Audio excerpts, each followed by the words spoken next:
Бәріңізге сәлем, сіздермен бірге еңгіме. Жақында бізді Абай толқынында атты халықаралық әдеби челленджіне қосылуға шақырды.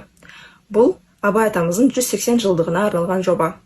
Оны Польшадағы қазақ мәдениетін дәріптеп жүрген Максим Пономаренко бастаған. Сол үшін сіздерге қара сөздерінен бір шағын үзінді оқып бергім келеді.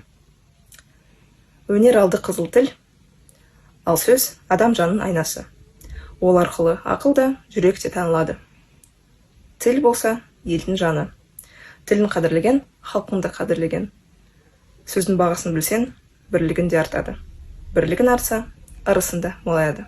Бұл сөздер біз үшін ерекше. Себебі қауымдастығымыздың жүрегі де осында. Тілге деген құрмет, арамыздағы бірлік пен сыйластық. Ал достар, бірге оқып, бірге бөлісейік. Челленджге қосылыңыздар. Назарларыңызға рахмет.